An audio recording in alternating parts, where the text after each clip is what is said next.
إنا أرسلنا نوحا إلى قومه أن أنذر قومك من قبل أن يأتيهم عذاب أليم قال يا قوم إني لكم نذير مبين أن اعبدوا الله واتقوه وأطيعون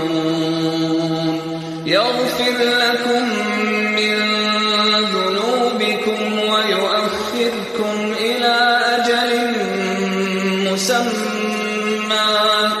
إن أجل الله إذا جاء لا يؤخر لو كنتم تعلمون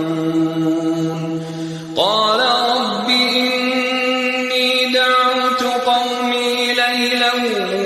ونهارا فلم يزدهم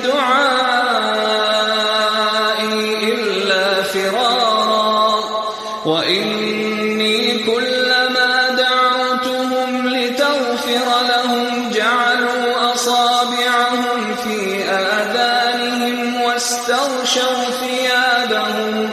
وأصروا واستكبروا استكبارا ثم إني دعوتهم جهارا ثم إني أعلنت لهم وأسررت لهم إسرارا فقلت استغفروا ربكم إنه كان غفارا يرسل السماء عليكم مدرارا ويمددكم بأموال وبنين ويجعل لكم جنات ويجعل لكم أنهارا ما لكم لا ترجون لله وقارا وقد خلقكم أطوارا ألم تروا كيف خلق الله 7 سماوات طباقا وجعل القمر فيهن نورا وجعل الشمس سراجا والله أنبتكم من الأرض نباتا ثم يعيدكم فيها ويخرجكم إخراجا والله جعل لكم الأرض بساطا لتسلكوا منها سبلا فجاجا قال نوح رب إنهم عصوني واتبعوا من لم يزده ماله وولده إلا خسارا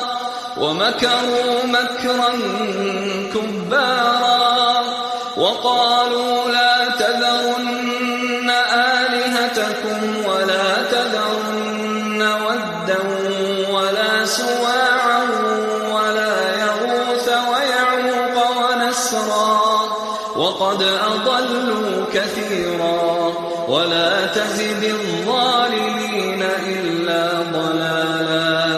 مما خطيئاتهم أغرقوا فأدخلوا نارا فلم يجدوا لهم من دون الله أنصارا وقال نوح رب لا تذر على الأرض من الكافرين ديارا إنك إن تذرهم يضلوا عبادك ولا يلدوا إلا فاجرا كفارا رب اغفر لي ولوالدي ولمن دخل بيتي مؤمنا